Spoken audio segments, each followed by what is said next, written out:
क्या आप सोच सकते हैं कि एक दुनिया में जहां हम स्मार्टफोन से खाना मंगवा सकते हैं, वहीं 14,000 बच्चे सिर्फ इसलिए मर सकते हैं क्योंकि उनके पास खाने को कुछ नहीं है। गाजा में चल रही ये भुखमरी की जंग अब इंसानियत पर हमला है और आपके 5 मिनट इसे समझने के लिए बेहद ज़रूरी है। नमस्कार, स्वागत है आपका। न्यूज़ 18 देख रहे हैं आप। मैं हूं आपके साथ ईशा खान। गाजा एक बार फिर मानवता की कब्रगाह बन चुका है। संयुक्त राष्ट्र की चेतावनी के अनुसार अगर अगले 48 घंटे में पर्याप्त मानवीय मदद नहीं पहुंचाई गई तो गाजा में 14,000 नवजात बच्चों की मौत हो सकती है। इसकी सबसे बड़ी वजह है इजराइल की 11 हफ्तों से जो कि मेडिकल सप्लाई को भी गाजा में घुसने नहीं दे रही। गाजा में भूख से मर रहे बच्चों की संख्या को लेकर संयुक्त राष्ट्र ने बेहद खतरनाक चेतावनी दी है। यूएन के मुताबिक अगर गाजा में और मदद नहीं पहुंची तो यहाँ के हालात भयावह होंगे। बता दें, इजरायली पीएम बेंजामिन नेतन्याहू ने 19 मई को गाजा में सीमित मात्रा में खाना भेजने की इजाजत दी थी। वहीं यूएन के मानवीय सहायता प्रमुख टॉम फ्लेयर ने कहा कि 19 मई को केवल 5 ट्रक ही गाजा पहुंचे, जिसमें से बच्चों के लिए खाना और कुछ जरूरी सामान शामिल था। फ्लेचर ने कहा, ये समुद्र में सिर्फ एक बूंद के बराबर है। सहायता अभी भी जरूरतमंद समुदायों तक नहीं पहुंच रही है। अमेरिका, कनाडा, फ्रांस और यूके जैसे बड़े देश लगातार गाजा में मदद पहुंचाने की मांग कर रहे हैं। दरअसल गाजा इजराइल के बीच बीते 19 महीनों से जंग जारी है, जिसके कारण इजराइल ने 2 मार्च को गाजा के अंदर फूड और फ्यूल सप्लाई पर रोक लगा दी थी। इससे 5 लाख से ज्यादा लोगों पर भुखमरी का संकट पैदा हो गया है। टॉम फ्लेचर के अनुसार अगर हम उन बच्चों तक नहीं पहुंच पाए तो अगले 48 घंटों में 14,000 बच्चे मर जाएंगे। गाजा फिलहाल भयानक मानवीय संकट से जूझ रहा है।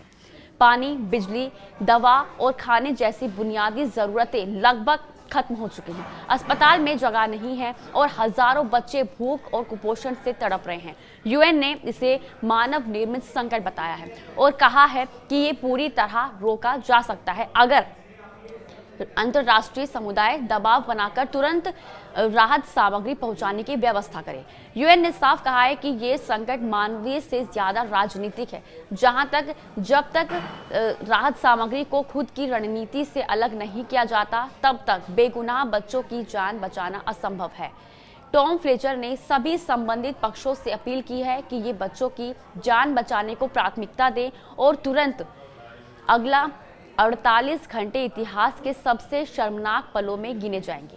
फ्लेचर ने कहा, गाजा में बड़ी संख्या में बच्चे कुपोषण का शिकार हैं। उन्होंने कहा, गाजा में फूड सप्लाई पर रोक से पहले हर रोज लगभग 600 सहायता ट्रक आते हैं, जिसके मुकाबले अभी दी जा रही काफी कम मदद है। फ्लेचर ने गाजा में शिशु आहार और खाने से भरे 100 ट्रक और पहुंचने की उम्मीद जताई है। यूएन ने इजराइल के कदम की सराहना की, लेकिन और ज्यादा सहायता की जरूरत बताई गई है। यूएन के खाद्य सुरक्षा विशेषज्ञों ने पिछले हफ्ते गाजा में अकाल की चेतावनी दी थी। रिपोर्ट के मुताबिक गाजा में फिलहाल 1 हफ्ते के लिए मदद पहुंचाई जाएगी। इस दौरान इजराइल गाजा में खाना बांटने के लिए वितरण केंद्र बनाएगा।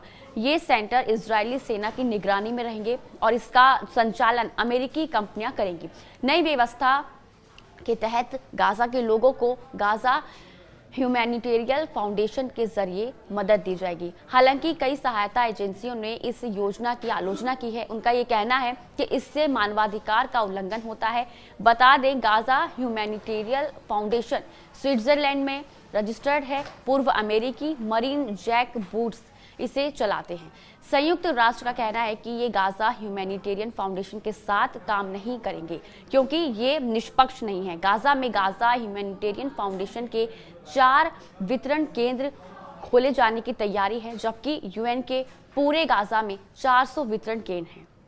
अगर गाजा ह्यूमैनिटेरियन फाउंडेशन से गाजा के लोगों को खाना मिले तो बहुत लोगों तक ही मदद पहुंच जाएगी। इस बीच इजराइल के हमलों में 1 हफ्ते में करीब 464 फिलिस्तीनी मारे गए हैं। बता दें, गाजा के स्वास्थ्य मंत्रालय का कहना है कि कई परिवार के सभी सदस्य इन हमलों में मारे गए। अल जजीरा की रिपोर्ट के मुताबिक सिर्फ रविवार को इजरायली हमले में 151 लोगों की मौत हुई। इजरायली सेना ने बताया कि उन्होंने गाजा में बड़े पैमाने पर जमीनी अभियान शुरू किया है। इसके तहत उन्होंने पिछले हफ्ते 670 से ज्यादा हमास ठिकानों पर हमला किया। वहीं इजराइल ने गाजा के दूसरे सबसे बड़े शहर खान यूनिस को खाली करने के आदेश दे दिए हैं।